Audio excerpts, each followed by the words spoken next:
posible que un hombre siendo injusto no pudo defender su causa?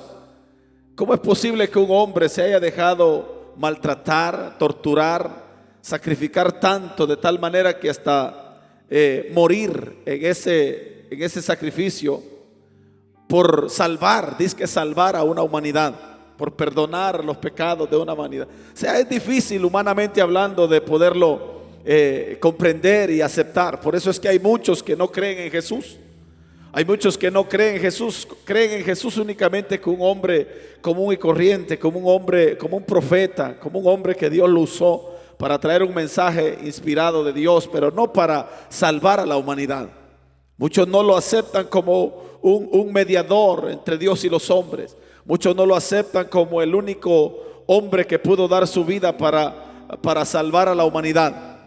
Pero aún en los tiempos de Cristo, hermanos, nosotros vemos en la Escritura que aún muchos se levantaron en contra de Jesús porque no creían en Él o no creyeron en Él. Pero la razón por la que se levantaron es porque así estaba establecido por la palabra de Dios. La palabra de Dios ya los profetas habían anunciado, aún desde Génesis hasta Apocalipsis. Nosotros encontramos que el tema central de toda la Biblia es el amor de Dios para esta humanidad. El tema central de toda la Escritura es el plan de salvación, es la redención del ser humano. Y todos los profetas, desde Abraham, Moisés y toda esta gente, hablaron de la obra maravillosa de Cristo en la cruz del Calvario. Por eso es que Jesús dice en una ocasión, ¿verdad? Escudriñad las Escrituras. Escudriñar las Escrituras. ¿De qué Escrituras está hablando Cristo? Del Pentateuco, del Antiguo Testamento, ¿verdad? De esa Escritura está hablando Cristo cuando Él dice escudriñar las Escrituras, porque a vosotros parece que en ellas encontráis la vida eterna y ellas son las que dan testimonio de mí. Eso es lo que dijo Cristo. Por las Escrituras son las que dan testimonio de Cristo. Por lo tanto, cuando Jesús aparece en esta tierra, hermanos, en su divinidad Él sabía lo que venía a realizar a esta tierra. Y aunque, vuelvo y repito, muchos se opusieron, hubieron otros que también creyeron en Él y lo siguieron, ¿verdad? Como vemos en la vida de los apóstoles, los discípulos. Pero cuando Jesús comienza su ministerio y tiene la edad para ser bautizado, cuando Jesús comienza su ministerio, Él va al Jordán para ser bautizado. Y cuando Juan el Bautista lo ve venir, Él se rehúsa, Él se niega a bautizarlo, porque Él dice: no, ¿cómo es posible que yo te voy a bautizar a ti, siendo tú el Hijo de Dios, el Cordero? ¿Cómo es posible? Tú me tienes que bautizar a mí. Pero Jesús ahí le comienza a decir a Juan: ¿sabes qué, Juan? Es necesario que así cumplamos toda justicia. Toda la Escritura ya está establecido por Dios y esta es la manera que lo vamos a llevar a cabo. Así que por más que se oponga, por más que resista, hay que cumplir las Escrituras. Porque Jesús dijo en una ocasión: yo no he venido a pasar por alto la ley. No he venido a pasarle por encima la ley. Yo he venido a cumplir la ley. Conforme está escrito en la palabra, en la ley, así yo vengo a hacer a esta tierra. Y ciertamente cuando vemos nosotros, hermanos, Jesús comienza su ministerio bautizado. Juan se rehúsa, se resiste a querer bautizarlo. Pero al final, cuando Jesús le dice: así está establecido en la Escritura, entonces Juan dice: venga, pues lo vamos a bautizar para cumplir la Escritura. Todo estaba ya profetizado, todo estaba escrito. Jesús no podía pasar por alto. Por eso Él dice en una ocasión: ni una jota ni una tilde pasará sin que toda esta Escritura se cumpla. Por tanto, Jesús tenía que ir paso a paso conforme estaba escrito en la palabra del Señor. Estaba escrito que iban a nacer de una virgen y así sucedió. Estaba escrito que lo iban a perseguir para matarlo, así sucedió. Estaba escrito que iba a ser, así sucedió. Estaba escrito que cuando lo arrestaran, aleluya, todas las ovejas iban a ser dispersas cuando agarraran al pastor, así sucedió. Todo estaba escrito en la palabra del Señor. O sea, Jesús es el cumplimiento de la profecía. Jesús es el cumplimiento de los profetas, lo que hablaron estos hombres inspirados por el Espíritu Santo. Y el apóstol Pablo está diciendo: lo mismo que les he enseñado, lo que yo recibí, es lo mismo que yo les transmito. que Jesús a mí se me reveló, se me manifestó, y yo conocía las escrituras, dice Pablo, pero no las entendía. Por ejemplo, tenemos en la escritura a un hombre en el capítulo 8 de Hechos. Tenemos a un hombre religioso que descendía de Jerusalén, y ellos iban ya de Jerusalén para su tierra, para Etiopía. Ya venían de adorar, de presentar su sacrificio, y de repente viene meditando en el libro de Isaías, capítulo 53. Y en su mente finita no puede comprender cómo es posible que un hombre pueda dejarse maltratar tanto sin decir nada. Enmudeció y no abrió su boca. Eso le impactaba a él. Pero el asunto es que estaba escrito en Isaías. Él venía leyendo al profeta Isaías, una profecía que se había dicho años antes de Cristo. Aleluya.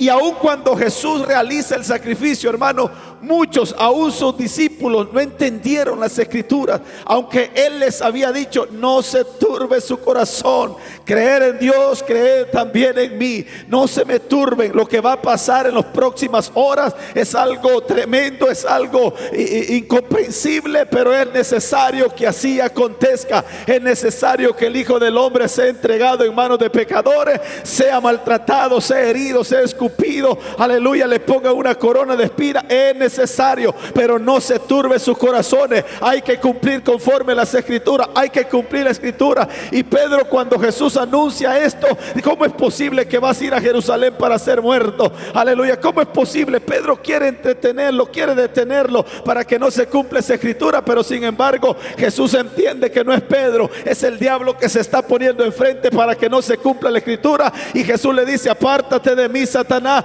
porque es necesario cumplir toda la escritura. Aleluya, y a su nombre.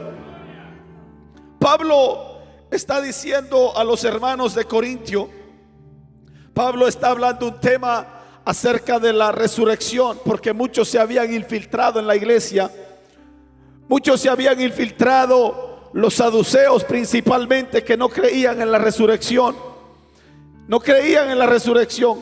Y aun cuando Jesús se presenta al sepulcro de Lázaro, Jesús le dice a Marta: tu hermano va a resucitar.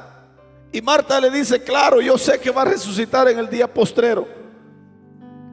Y Jesús le dice a Marta: Marta, yo soy la resurrección y la vida.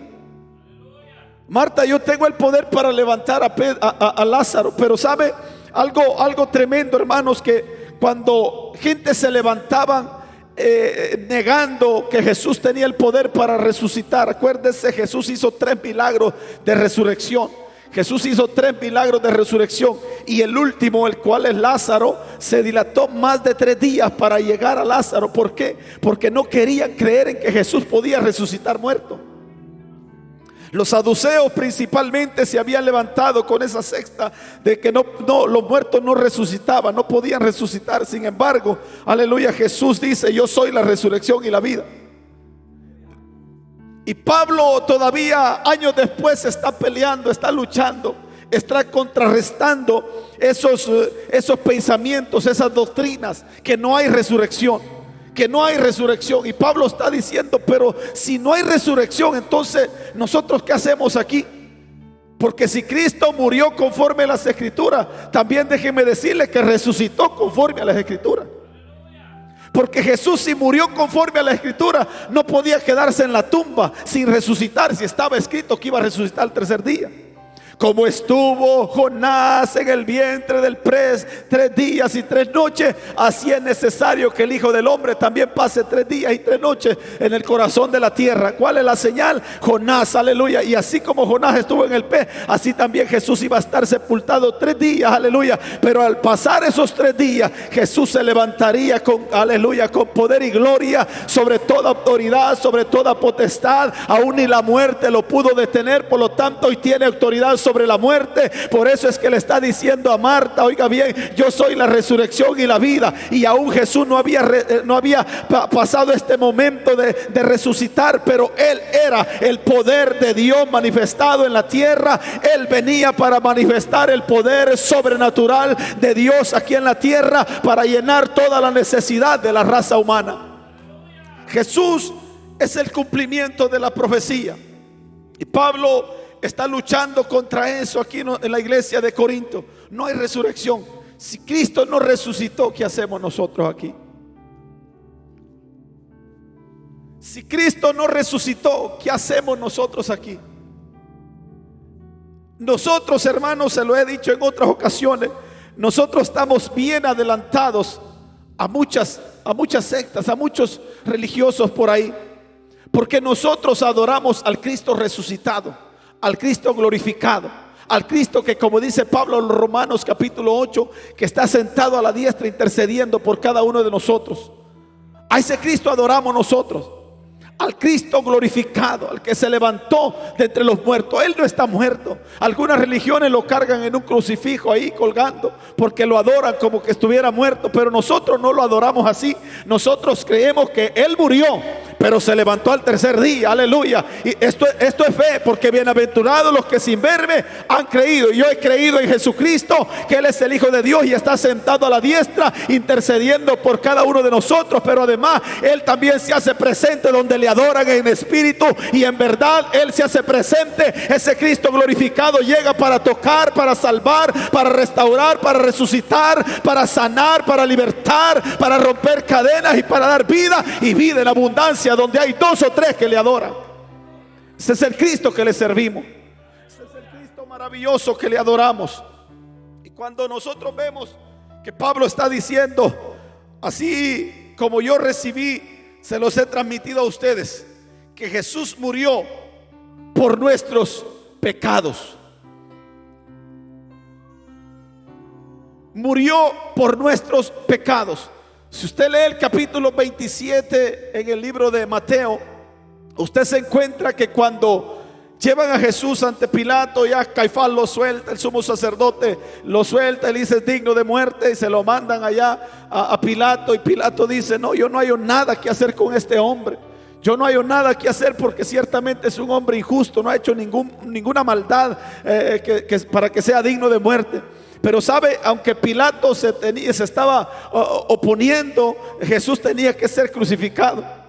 Por lo tanto, cuando Pilato dice no hay nada que hacer contra él, pero inmediatamente los judíos comienzan a protestar, a manifestarse en el pretorio y dicen, ¿sabe qué? Nosotros estamos acostumbrados a soltarle un reo en este tiempo de fiesta. ¿A quién quiere que nos suelte? ¿A Barrabás o a Jesús?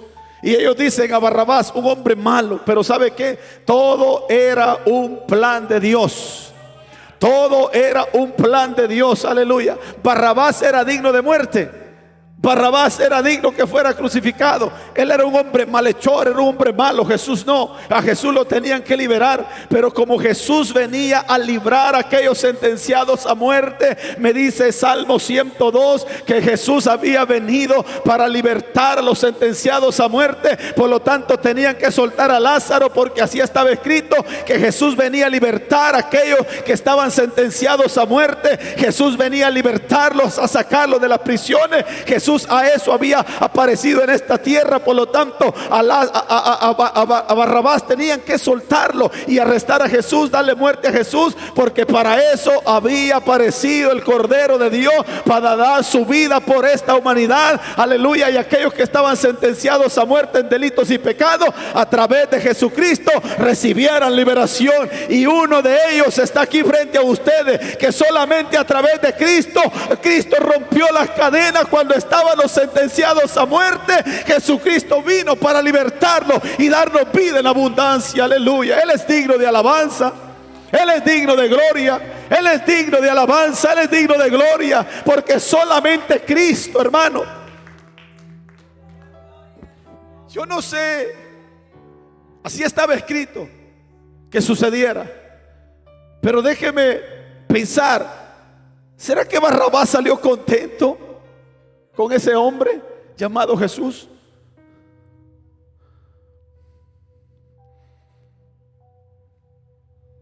Déjeme pensar, ¿será que Barrabás salió brincando de contento diciendo: gracias a Dios que vino este hombre, aquí lo arrestaron y por él ahora me sueltan a mí? Si el pueblo hubiera pedido que lo soltaran a él, yo no, pero gracias que él no dijo nada. Él, aunque podía defenderse porque era injusto, no había hecho nada. Él está aquí porque sinceramente le quieren dar muerte a los religiosos. Pero yo creo que Barrabás no salió contento porque no entendía nada.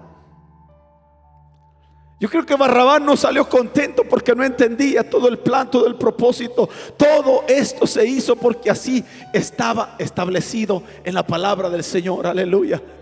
Mas él herido fue por nuestros pecados, molido por nuestras rebeliones. El castigo de nuestra paz fue sobre él, aleluya, y por su llaga hemos sido curados. Claro, Barrabás no entendía esto, que a través de Jesucristo él fue liberado, aleluya. Por detener a Cristo arrestado y darle muerte, a Barrabás lo soltaron. Barrabás no entendió esto, aleluya. Pero gracias a Dios, porque aquí hay un remanente que lo hemos entendido, que Jesucristo no se negó, no rehusó a morir porque tenía amor para con nosotros. Él veía la condición de cada uno de nosotros, y cuando estábamos sentenciados a muerte, él dijo: yo he aparecido para darle vida y vida en abundancia. Por eso es que Pablo escribe a los Efesios y él dice: él nos dio vida a nosotros cuando estábamos muertos en delitos y pecados. Solamente él, a través de su sacrificio. Y por eso es que ahora, hermanos, limpios, lavados con la sangre del Cordero, es digno que le adoremos con todo nuestro corazón. Porque si él no se bajó de la cruz, es por amor a nosotros. Si él no se negó a ir a la cruz, fue por amor a nosotros. Si él no... Aleluya. Es triste, termino porque ya es triste, hermanos, poder leer esta escritura y con el poquito entendimiento que el Espíritu nos da. Es triste ver la conducta de muchos cristianos llamados iglesia, llamarse pueblo de Dios y no honrar ese sacrificio. Es triste poder ver la condición de la iglesia en estos últimos tiempos, hermanos, aleluya, que únicamente quieren conmemorar o recordar la muerte de Cristo, aleluya, únicamente cuando el mundo celebra la Semana Santa. Pero no se dan cuenta que cada día nosotros tenemos que honrar ese sacrificio. Pero que no han iluminado su mente, que cada día, cada segundo que nos permiten vivir en esta tierra, hay que honrar ese sacrificio. Hay que honrar al que colgaba de la cruz. No veneramos la cruz, veneramos. Aleluya, y de poder. Aleluya. Es triste ver la condición de mucho pueblo. Es triste ver la condición. Yo creo, hermano, vuelvo y repito, no sé si Barrabás no lo entendió, no lo entendió, pero muchos Barrabases los que vemos aquí. Deberíamos de saltar de gozo adorando a ese Cristo que cuando estábamos sentenciados a muerte, Él, conforme a la Escritura, apareció. Conforme a las Escrituras, murió por nuestros pecados. Conforme a la Escritura, resucitó de entre los muertos, para que hoy un pueblo redimido por su sangre se reúna en un lugar como este, no para perder el tiempo, sino para honrarlo a Él, aleluya. Y todos los días de nuestra vida hay que honrar a ese personaje por ese sacrificio que realizó en la cruz del Calvario. Sin Él estuviéramos condenados, sin Él estuviéramos destituidos de la gloria de Dios, sin Él estuviéramos nosotros hundidos en vicios, quizás, hermano, sin Él estuviéramos nosotros lejos de Dios, aleluya. Pero por Él hemos sido cercanos, por Él tenemos perdón, por Él tenemos entrada al lugar santísimo, por Él nos ha abierto un camino nuevo y vivo por medio de su sangre, aleluya. Y ahora tenemos acceso a la misma presencia del Padre únicamente dígame si no es digno de honrarlo y adorarlo con todo nuestro corazón. Si aquellos que no tenían gozo ahora tienen gozo, aquellos que no tenían alegría hoy tienen alegría, aquellos que estaban despreciados ahora han sido, aleluya, aceptos en el amado, para que ahora seamos hijos de Dios, no únicamente creación, hijos de aquel que creó todas las cosas. Mi Padre está en el cielo, Jesucristo pagó el precio para hacerme un hijo amado en Jesucristo. A su nombre, Él es digno de gloria, Él es digno de alabanza, Él es digno de adoración.